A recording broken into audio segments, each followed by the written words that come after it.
என்னோட ஸ்கூல் லைஃப்ல lunch break எப்படா வரும்ன்னு காத்துட்டு இருந்த ரெசிபி தான் இது. இந்த ரெசிபி கொண்டு போனா நான் எப்படா லஞ்ச் வரும்னு நான் வெயிட் பண்ணுவேன். ஆனா அப்பலாம் வறுவல் கொண்டு போவேன். இப்ப ஹெல்த்திக்காக பொரியல் செஞ்சு சாப்பிட்றேன். இந்த தக்காளி தொக்கு எப்படி செய்யலான்னு பார்க்கலாம். அதுக்கு முன்னாடி வீடியோ பிடிச்சா லைக் பண்ணிட்டு மறக்காம சேனலை சப்ஸ்கிரைப் பண்ணிக்கோங்க. வாங்க இப்போ எப்படி செய்யலாம்னு பார்க்கலாம். டேஸ்ட் செம்மையாக இருக்கும். வாங்க இப்போ எப்படி செய்யலான்னு பார்க்கலாம். ஃபர்ஸ்ட் ஒரு கடாயை வச்சுட்டு எண்ணெய் விட்டுக்கோங்க.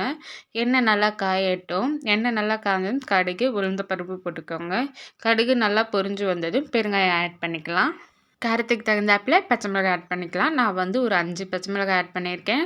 ஸோ வெங்காயம் வந்து 1 கப் எடுக்கிறோம்னா தக்காளி 2 கப்பாக எடுக்கணும். அப்புறம் ஒரு 5, 6 பல் பூண்டு ஆட் பண்ணி நல்லா மிக்ஸ் பண்ணிட்டுக்கோங்க. தக்காளியோட அளவு ஏன் அப்படி வைக்கிறோம்னா, தொக்கு நிறையா கிடைக்கணும்னா தக்காளி அதிகமாக டபுளாக இருக்கணும். இல்லை கரெக்டான கன்சிஸ்டன்ட் வேணும்னா 1.5 போட்டுக்கலாம். ஓகேவா?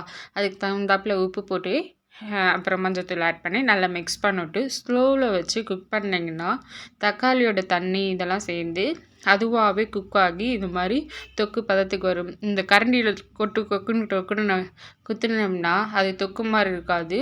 அதோட டேஸ்ட் வேறு மாதிரி இருக்கும். ஸ்லோவில் வச்சு குக் பண்ணிங்கன்னா இந்தளவுக்கு குக் ஆனதும் ஒரு 90% வதங்கினதும் கடையில் வாங்குகிற சாம்பார் பொடி 2 ஸ்பூன் ஆட் பண்ணி நல்லா மிக்ஸ் பண்ணிவிட்டு உடனே ஸ்டவ் ஆஃப் பண்ணிட்டா சூப்பராக இருக்கும். செஞ்சு பாருங்கள். பாய்.